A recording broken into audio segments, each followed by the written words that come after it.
Vamos dar início ao debate. Com a palavra o mediador de debate, comandante Raposo.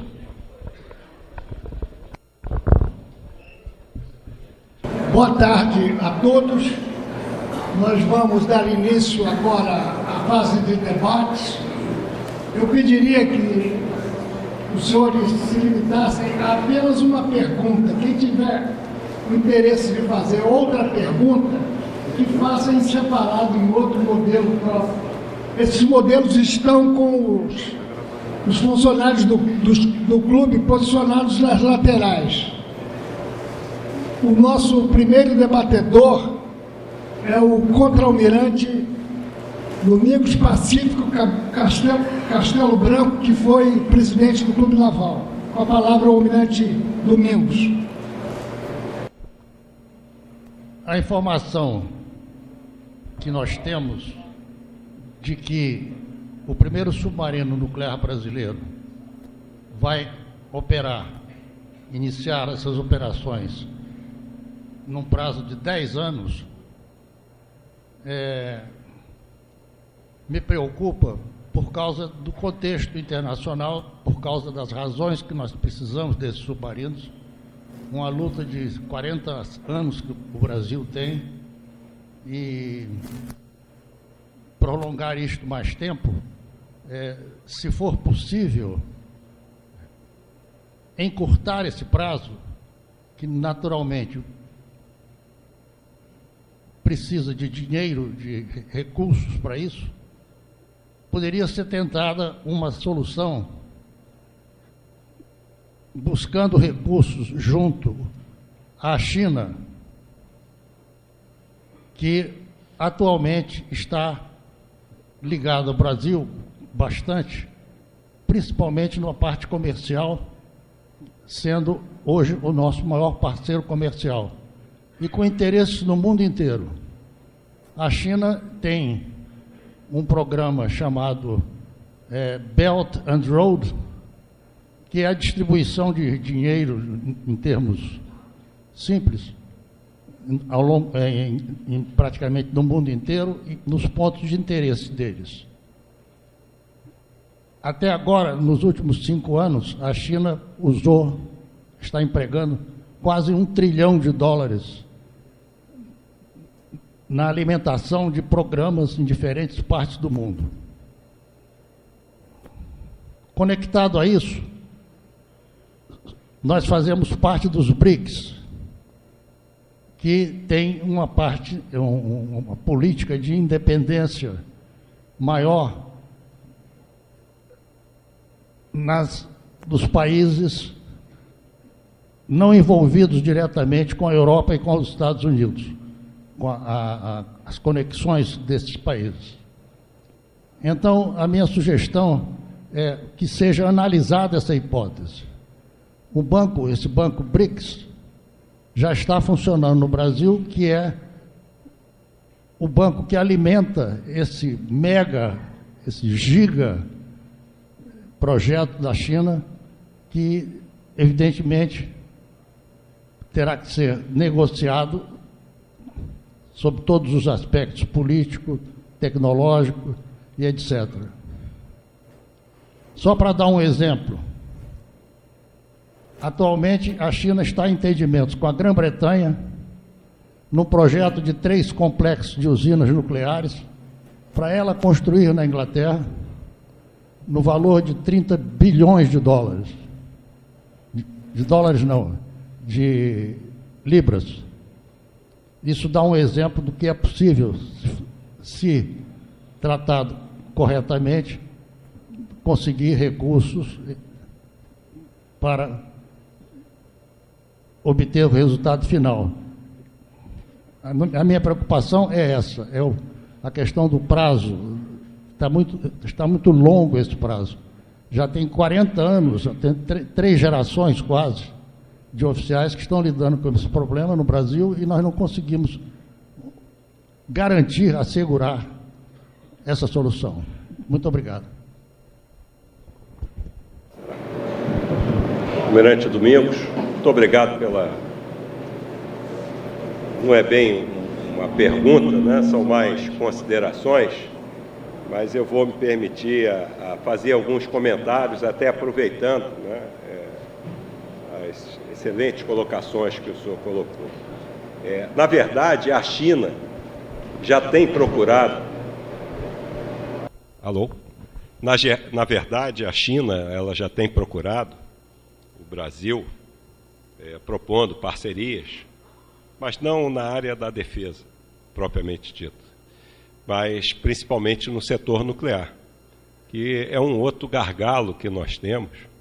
Eu mostrei ali, en passant, o que já foi gasto em Angra 3, por exemplo, se não me falha a memória, é da ordem de 21 bilhões de reais, e os últimos números que me dizem respeito, nós necessitamos de mais 16 bilhões para viabilizar a usina de Angra 3. Né? Então, são recursos muito grandes. Mas nós vivemos também, o país vive num imbróglio, não só econômico, mas como priorizar os seus programas. Essa PEC do teto, né, essa emenda constitucional que foi aprovada, eu diria que o país agora está num momento de perplexidade, saber como aplicar aquilo que as limitações orçamentárias, em face do teto que nós temos, como priorizar os dinheiros. Isso é fato. Tudo que diz respeito a investimento no que é o programa hoje Avançar, que era o antigo PAC, vai sofrer, a princípio, um corte de 46%. Né? Nem se tiver dinheiro, o senhor vai poder gastar, porque tem que estar dentro do teto que é estabelecido para o governo. Então, é um imbróglio que não tenho dúvida nenhuma que vai ser desfeito, e há muita gente pensando nisso, e nós estamos trabalhando nesse sentido. Né? E como notícia, a própria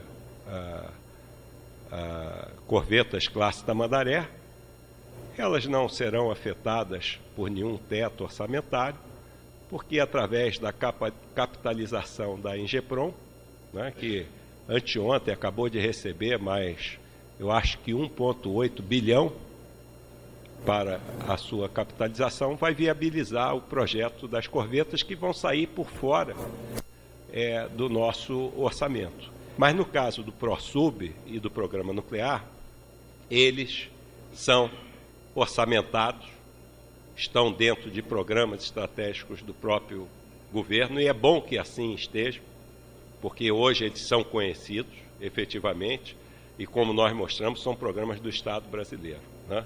Mas eu acho que a parceria com países do BRICS e países que se aproximam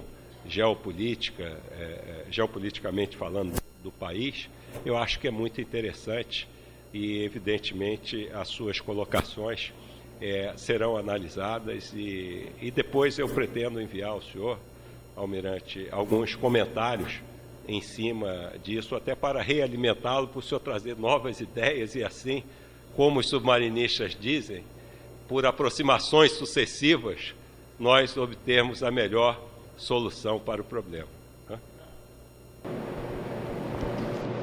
O próximo debatedor é o comandante José Augusto. Eu pediria que o debatedor levantasse o braço para que o microfone pudesse ir ao debatedor. Almirante, a pergunta se refere ao que consta de projeção do antigo PAEMB, também pela obviedade de um submarino só, ou 5 submarinos só, um nuclear e 4 convencionais, entendeu? Seria muito pouco. O PAEMB, como foi formado há alguns anos atrás, previa 6 submarinos nucleares e 15 convencionais. O ProSub prevê um submarino nuclear, o primeiro, e 4 submarinos convencionais. Gostaria de saber se existe alguma providência para prosseguir isso aí não tanto pelo nuclear, que ainda tem algum tempo, mas também pelos convencionais, que entregando a cada ano e meio, daqui a 6 anos, nós estaremos completados com uma estrutura lá, entendeu? Bastante capaz para fazer tudo isso. Então, eu gostaria de saber se existe alguma providência nesse sentido, para prosseguir os trabalhos nesse sentido. Existem. Muito obrigado pela pergunta, comandante Augusto. Eu não vou me referir ao PAEMB, né? O PAEMB está lá e ele está sendo revisto, né? Mas o importante agora é nós alcançarmos a finalização do objeto desse contrato que nós temos com a França, né? Mais particularmente com o Naval Group, de construir 4 submarinos convencionais e um submarino de propulsão nuclear, e eu acredito que nós vamos chegar lá. Mas o senhor abordou um aspecto muito importante, que foi apresentado aqui, que é aquele complexo lá de Itaguaí, que tem uma capacidade de construir não só submarinos, mas outros meios de superfície, que no momento, de acordo com o contrato existente, só se pode construir lá 4 submarinos convencionais e um submarino de propulsão nuclear, que é Itaguaí Construções Navais, que eu mencionei aqui, que é ICN, e ela, quando terminar isso, ela deixa de existir. O que ela vai ser é uma empresa que vai prestar serviços, né, à Marinha e à área de defesa e, quem sabe, também a construção até de meios civis lá, porque capacidade não falta aquele complexo. Então, respondendo objetivamente a sua pergunta, iniciamos sim, já tem aproximadamente 1 ano, estudos para mudar o objeto da sociedade de propósito específico, que é a ICN. E essas tratativas iniciaram com estudos, agora nós já estamos na fase de negociação com os parceiros, né, que não é só a Naval Group, é também a Odebrecht, que faz parte desse, vamos dizer, consórcio, né, e acreditamos que agora as discussões jurídicas iniciaram e que até o final do ano nós tenhamos um novo objeto para a Itaguaí Construções Navais, que eu acredito trará muitas oportunidades, não só para o país, a sua área de defesa, mas também para aqueles que fazem parte do consórcio. No caso particular, o Naval Group, a Odebrecht, se permanecer como parte do consórcio. O próximo debatedor é o vice-almirante Sávio, está posicionado aqui à frente.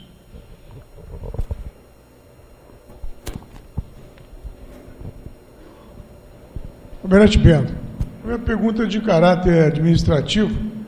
Com a criação de 3 centros subordinados ao Centro Tecnológico da Marinha em São Paulo, o que foi nos apresentado aqui numa transparência, essa transparência muito interessante, muito simples de a gente absorver, eu falo a respeito da Diretoria de Desenvolvimento Nuclear da Marinha, o Centro de Desenvolvimento de Submarinos e o Centro Industrial Nuclear de Aramar. Como os 3 centros visam, no seu foco final, o desenvolvimento nuclear, eu pergunto quais foram os cuidados que se teve, que se cercou, para que as tarefas e os propósitos desses 3 centros não se confundam e que estejam bem divididos, a fim de evitar uma descentralização desnecessária nessa área.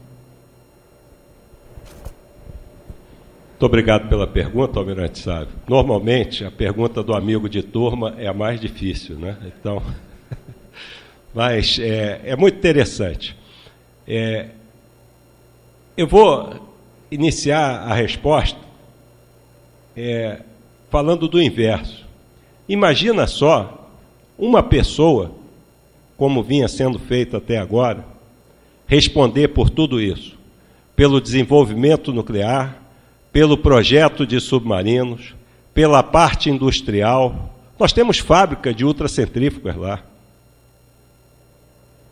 Nós temos um batalhão de fuzileiros navais. Temos cerca de 4.500 pessoas circulando por dia em São Paulo e lá em Iperó, lá em Aramar. Então, como eu disse, o amadurecimento do programa como um todo exigiu da Marinha um estudo para ver como ela poderia, administrativamente, fazer uma descentralização dos objetivos principais, ou seja, o desenvolvimento nuclear não pode. O combustível ele está permanentemente sendo aperfeiçoado, desenvolvido, etc.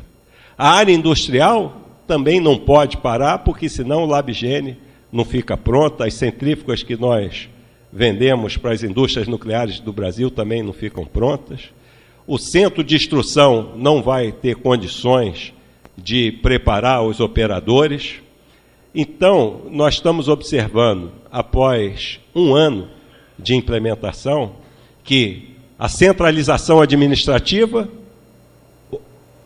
houve e continua tendo para todos essas organizações militares. Agora, a parte técnica, operacional, que o programa exige para cada atividade, isso está sendo implementado com muito mais eficiência. E não há dúvida de que qualquer planejamento, ele tem que ser... Está aqui o comandante Raposo, que pode me ajudar aí, instrutor de PPM, fomos juntos, né? Então, a gente sabe que é cíclico, né? E temos que sempre fazer uma avaliação, mas os resultados que temos alcançado são muito positivos, né? Só para dizer, eu falei o nome já das pessoas, mas o almirante Guilherme, ele chegou como diretor do Centro de Desenvolvimento de Submarinos, que inicialmente era um núcleo de 30 e poucas pessoas, hoje são 300. É um prédio que foi construído dentro do Centro Tecnológico, lá em São Paulo, inaugurado até pelo almirante Moura Neto, tudo, e que demandava ter hoje, ele começou como capitão de fragata nesse programa, e hoje ele é contra-almirante, recém-promovido, e está à frente disso aí, e vai ter um futuro, eu acho que grande nisso aí, como o Ferreira Marques, que já está nisso há muitos anos, né? E o Neves, que atualmente é o diretor do Centro Tecnológico da Marinha em São Paulo, talvez seja o engenheiro da Ativa com maior experiência em construção de submarinos, e está no programa desde 2008, quando ele começou, né? Então a gente procurou dividir esforços no sentido de ter um resultado melhor mais à frente.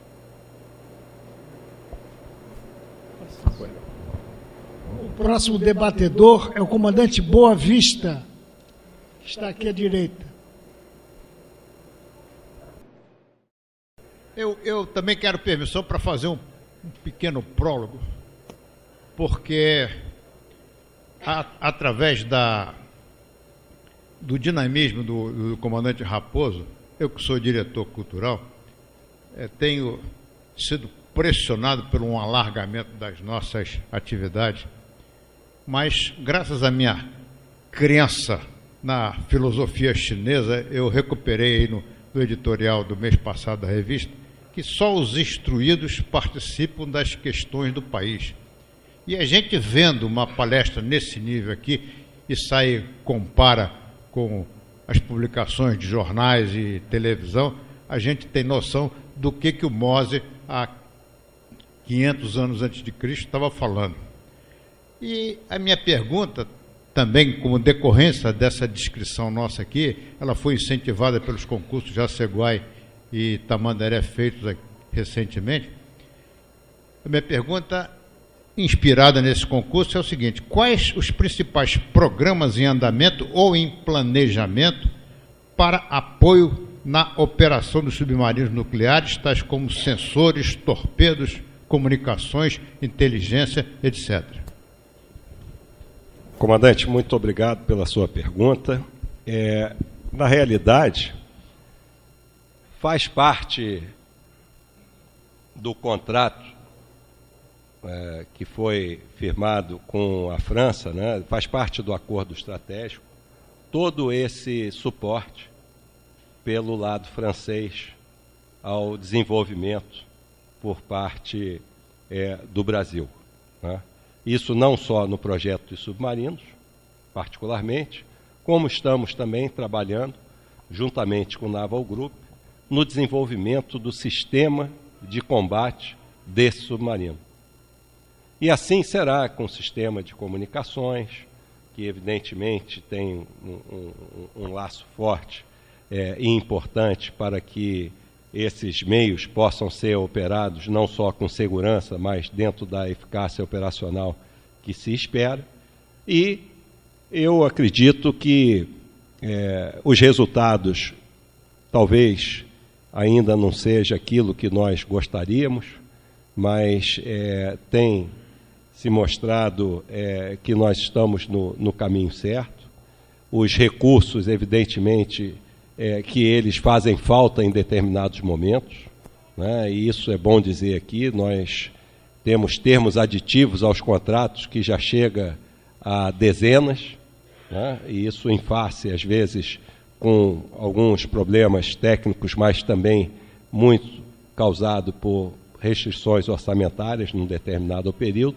Mas, na média, eu considero que é um programa que tem alcançado resultados que nós temos que nos orgulhar e manter a fé de que ele vai se concluir dentro de um prazo aceitável. O Almirante Pinto Correia gostaria de acrescentar alguma coisa a essa questão do desenvolvimento dos sistemas de apoio para o SNBR?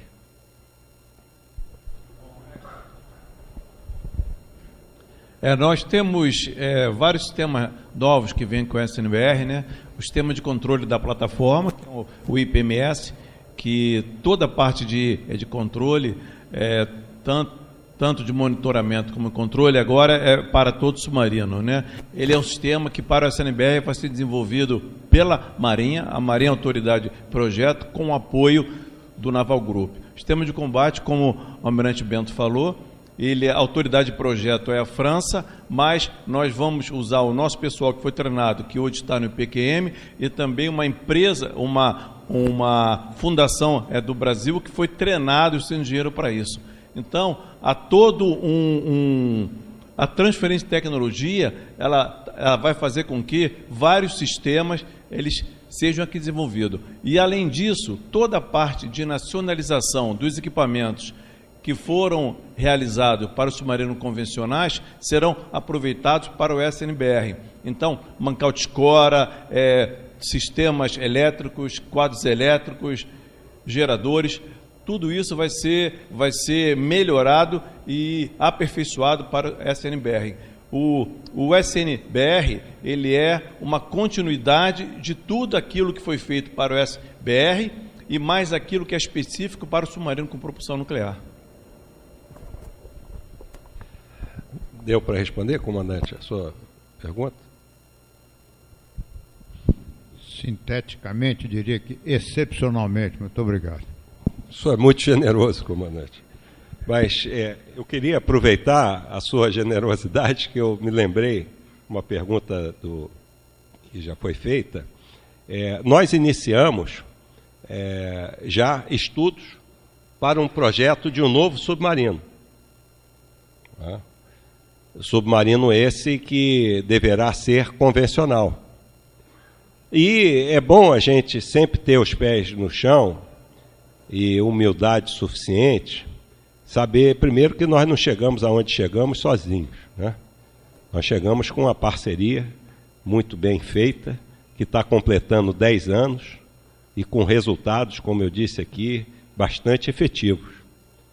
E nós estamos já há alguns meses trabalhando junto com os franceses, governo a governo, e Marinha com o Naval Group, para que a gente inicie um projeto do novo submarino a 4 mãos com os franceses, já dentro daquela visão de utilizar o nosso complexo naval de Itaguaí dentro de uma nova sociedade, né, que proporcione utilizar aquele local para que a gente alcance resultados não só que atendam a nossa Marinha, mas principalmente entrar no mercado internacional de submarinos. O penúltimo debatedor é o comandante Canavarro. Pode levantar o braço, por favor?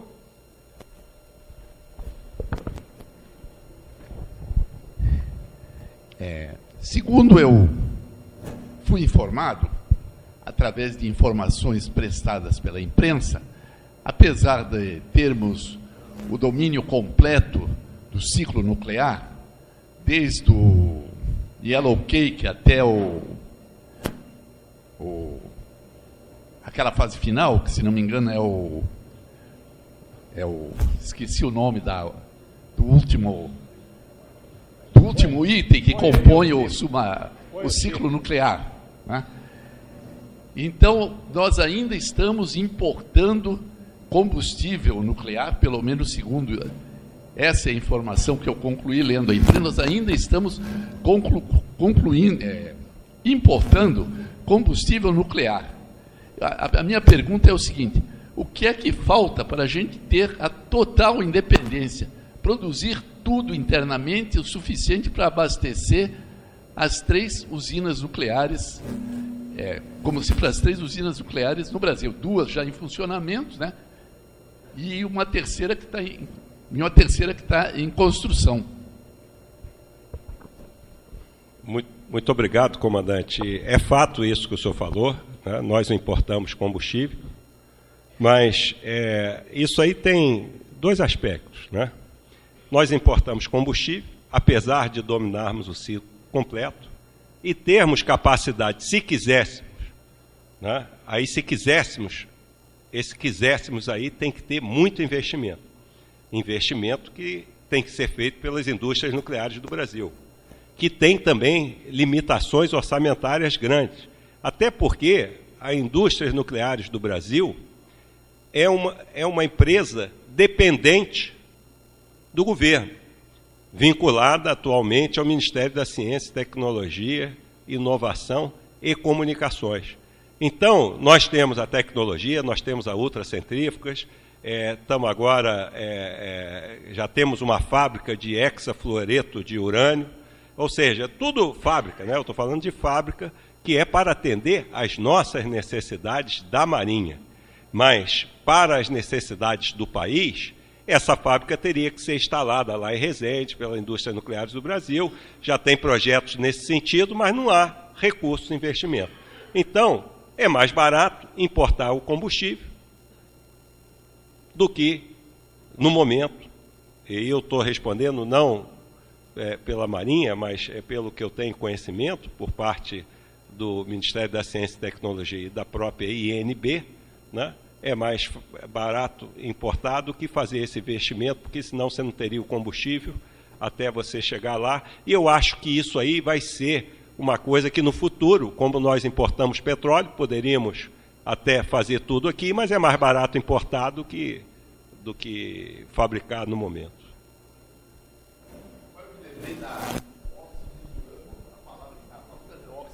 A palavra que estava me faltando era o óxido de urânio.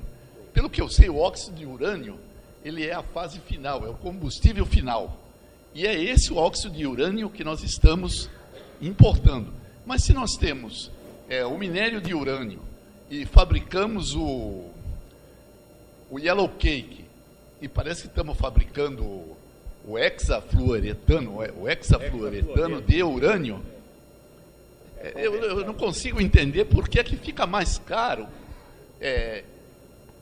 comprar lá de fora, talvez de fornecedor, de fornecedor que também tem esses 3 ingredientes, provavelmente dos Estados Unidos ou da Rússia, porque eles é que têm esses 3 Por que fica mais caro para nós se nós temos os mesmos ingredientes? Por que temos que importar? Por que o óxido de urânio deles é mais barato do que o óxido de urânio que nós poderíamos, e temos tecnologia para fazer? Essa é uma... Não, ele não é mais caro nem mais barato. O fato é que nós não temos condições industriais de fabricar esse combustível, né?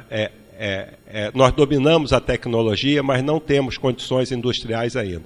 No dia que o país tiver as instalações industriais que permitam a ele fazer todo o combustível, aí ele vai ver se ele faz esse combustível, que agora fica difícil dizer, se ele faz esse combustível mais barato ou não. Mas o importante é que um país como o Brasil, que a gente mostrou aqui, ele não pode depender, né, senão ele não vai ter a soberania para comprar combustível. Ele tem que ter condições de fazer seu combustível. O fato é que, industrialmente, nós não temos condições. Temos condições de fazer o combustível, sim, para o nosso submarino.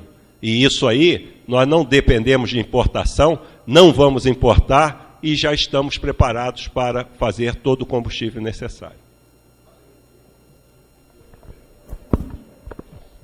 O próximo debatedor é o vice-almirante Loeste. Pode levantar o braço, por favor, almirante.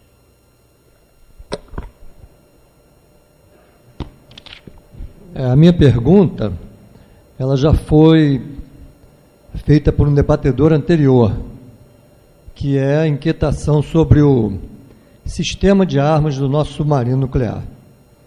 Considerando a nossa reduzida capacidade tecnológica nesse ramo, a minha pergunta seria: quem irá fornecer o sistema de armas para o nosso submarino nuclear?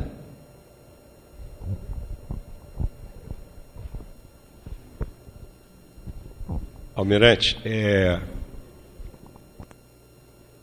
será desenvolvido por nós, né? Eu vou pedir depois até ao comandante Calvano, que eu vi aqui, só para fazer uma introdução ao comandante Calvano. O comandante Calvano está nesse programa também desde o início, participou do nosso grupo lá na França por alguns anos, né? E também tem uma experiência anterior com os sistemas de combate que nós adquirimos na modernização dos nossos submarinos da classe Tupi. E ele atualmente é o diretor do Instituto de Pesquisas da Marinha, e ele está trabalhando nessa área de desenvolvimento do sistema de combate e de controle da plataforma. Então, eu vou pedir para ele expandir um pouquinho mais tecnicamente, para que o senhor possa entender. Mas o fato é que nós estamos trabalhando nesse sentido com o Naval Group no desenvolvimento desse sistema de combate. E, ao mesmo tempo, estamos nos preparando aqui no Brasil para superar eventuais desafios que surjam ao longo desse caminho aí, que, como o almirante Domingos falou, nós temos tempo, mas não temos muito tempo. Por favor, comandante Calvano. Boa tarde, senhores. Boa tarde, almirante Loeste. O contrato de aquisição, né, pacote de materiais e outros contratos, eles previram a transferência de tecnologia, previram offset, previram nacionalização. O sistema de combate, ele foi uma grande parte desses contratos. Um grupo pequeno, mas suficiente e razoavelmente capaz foi para a França, ficou um bom tempo lá, acompanhando o projeto e o desenvolvimento do sistema de combate Subtix, acompanhando também o processo de fabricação dos torpedos. Esse grupo ele regressou para o Brasil. Atualmente ele continua dando apoio ao empreendimento modular 20 e empreendimento modular 19, construção dos submarinos convencionais e do nuclear. E aqui nós multiplicamos esse conhecimento, nós temos muita coisa acumulada e nós somos capazes não só de manter tudo aquilo que foi estabelecido em contrato, se necessário modernizar o sistema existente e, se necessário também, nós seríamos capazes de desenvolver um sistema nacional dentro de determinados limites, obviamente, tá? Mas a manutenção desse sistema e a modernização desse sistema, ela foi prevista, foi contemplada em contrato, e, a meu ver, a gente teve sucesso em absorver essa tecnologia, manter ela e multiplicá-la. Só acrescentando, isso às vezes pode parecer um comentário ufanista, né, por parte do comandante Calvano, de que a gente tem condições, podemos fazer, etc. O próprio Naval Group nos procurou, não só na área de projeto de submarinos, mas também de sistema de combate, firmar um acordo de cooperação para que a gente possa fazer trabalhos não só que dizem respeito ao ProSub, mas também outros desenvolvimentos por parte da França. A França está iniciando o projeto, iniciou ano passado, um projeto de novo submarino balístico, que vai substituir os atuais, né? Eles terminaram o projeto do Barracuda, que vai começar agora a ter o lançamento dos submarinos de ataque, que vão substituir os atuais, e eles já iniciaram e vão firmar, propuseram um acordo de cooperação conosco, não só para trabalhar na área de projetos submarinos, o nosso CDS vai fazer parte disso, como também o nosso IPQM. E é bom dizer que essa transferência de tecnologia não foi feita só para a Marinha. Também a Fundação Exut, ela faz parte e fez parte desse processo, e certamente estará junto com a Marinha e com o Naval Group no desenvolvimento do sistema de combate do SNBR, do submarino Almirante Álvaro Alberto. Isso. Um acordo que também eu não mencionei aqui, mas uma empresa que foi criada e que também tem apresentado resultados dentro da sua missão foi a Amazul, né, que está propiciando não só a mão de obra e a manutenção da nossa capacitação. A Amazul hoje tem cerca de 2.000 empregados, como também está permitindo que projetos como o reator multipropósito brasileiro e o próprio sistema de combate do submarino se viabilizem dentro do objeto da Amazul, né? Então, isso aí é uma coisa também importante mencionar. Eu creio que as perguntas que foram formuladas, elas contribuíram muito para aprofundar e alargar ao mesmo tempo os conhecimentos que o Almirante Bento divulgou para a plateia hoje. Antes de eu passar a palavra para o Vogal, eu gostaria de convidar, em nome do presidente do clube, do Almirante Elia, as pessoas presentes a comparecerem uma palestra. No caso, vai ser um painel em que nós teremos 2 apresentadores. Um será o contra-almirante Rabelo, o outro será um oficial que está em vias de designação pelo comandante da Força Aeronaval. O tema da palestra é o PHM Atlântico, o novo capitão da esquadra. Esse navio estará aqui no Rio no mês de agosto, e nós vamos fazer no dia 19 de julho, que é uma quinta-feira, uma apresentação com 2 palestrantes, e eles vão focar nas possibilidades e limitações deste navio, na parte de meios aéreos, na parte de transporte de tropa, na parte operativa do navio, como navio de controle de área marítima, em suma, os diversos empregos que a Marinha poderá dar a esse novo meio. Eu creio que será um assunto de muito interesse, particularmente porque os palestrantes foram escolhidos entre oficiais que estão mergulhados nesse assunto e conhecem o assunto com uma certa profundidade, e é um assunto novo aqui para a nossa esquadra e para a nossa Marinha. Agradeço ao Almirante Bento pela participação nessa fase de debates, pela palestra. Vou voltar a palavra aqui ao comandante Chagas. Com a palavra, o vice-almirante Rui da Fonseca Elia, presidente do Clube Naval, para os agradecimentos finais e o encerramento do evento. Bom, deixa eu subir aqui, que os baixinhos precisam de uma base para ficar com maior visibilidade. Eu, antes de fazer os agradecimentos de uma entrega de uma pequena lembrança ao nosso palestrante, eu gostaria ainda de agradecer mais uma vez a toda essa palestra muito seleta que nós conseguimos reunir aqui nessa tarde. E na impossibilidade de eu nomear tantas pessoas, todas em si, né?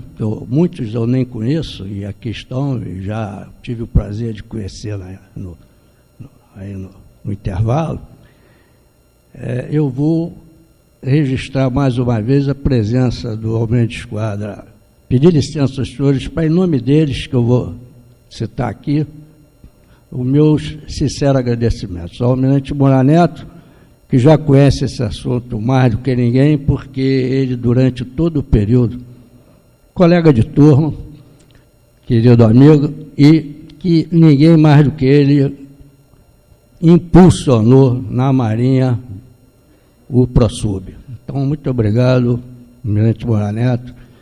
Presença do nosso presidente do Conselho Diretor, almirante de esquadra, ex-chefe do Estado-Maior da Armada, Monteiro Lopes, o major brigadeiro Vinícius, presidente do Clube de Aeronáutica, 3 ex-presidentes do clube, almirante Domingo, almirante Dobre, que teve que nos deixar por motivo de força maior, e o almirante Veiga Cabral, o general Pradal, meu veterano de colégio militar do Rio de Janeiro, ainda na década dos anos 50, não é que eu seja velho, mas é isso aí mesmo.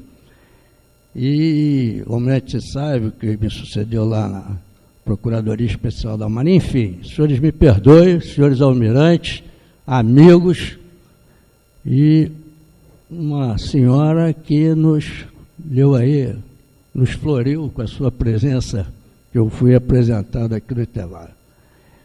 Bom, agora eu tenho que agradecer o nosso almirante de esquadra, Bento, pela sua pronto atendimento ao nosso, na nossa solicitação. Mas antes, perdão, eu tenho que agradecer também meu outro colega de turma, o capitão de Mariguerra, Raposo, para quem eu dei a missão, assim, num curtíssimo espaço de tempo, para aproveitar o princípio da oportunidade e não adiar mais essa palestra devido à alta rotatividade e o imenso dinamismo do almirante Bento, que as datas eram muito pequenas para poder fazer essa palestra, e eu achava que devia trazer essas informações o mais rápido possível para esse público que está aqui. E depois da faina de 11 de junho, na nossa sessão magna e baile de gala da Batalha Naval do Riachuelo, que o povo também já esqueceu, né? Substituíram até o busto do Marcílio Dias, né? Pelo muito merecido, mas não naquele lugar, na Praça 11, né? Praça 11 de junho, pelo Zumbi dos Palmares, né? Então, apenas uma indignação que eu estou mostrando aqui público, não pelo Zumbi, mas pelo Marcílio Dias, que também era de origem negra, né? Então, falei isso para dizer que, apesar da programação intensa do 11 de junho, ele conseguiu, em pouquíssimo tempo, congregar os senhores aqui. Muito obrigado, Raposo. Sem você, esse evento talvez não tivesse o sucesso que teve. Mas, almirante Bento, não vou falar mais nada aqui, a brilhante palestra, só a sua exposição já disse tudo, né? Sobre sua cultura técnica, seu comprometimento, sua vontade, que eu já conhecia de outros tempos de Marinha, um amigo que eu ganhei na Marinha, e o seu cavalheirismo ao responder as perguntas, a competência e a maneira gentil, né, que o senhor respondeu às perguntas. Então, muito obrigado, e usando ainda aquele jargão da nossa Escola de Guerra Naval, para materializar a nosso agradecimento, nós lhe passamos às mãos um diploma que vai aumentar lá o seu arquivo do seu currículo, já brilhantíssimo, e um brasão do nosso Clube Naval. Não sei se o senhor já recebeu, mas tá bom. E mais uma vez, parabéns aí pela sua exposição.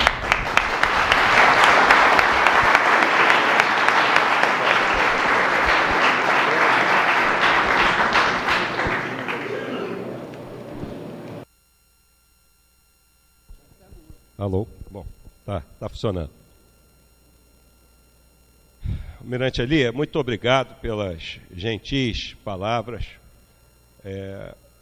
Mais uma vez, eu gostaria de agradecer, em nome do Almirante Leal Ferreira, esse convite para que nós pudéssemos aqui apresentar esses programas que são tão importantes para o país e particularmente para a nossa Marinha.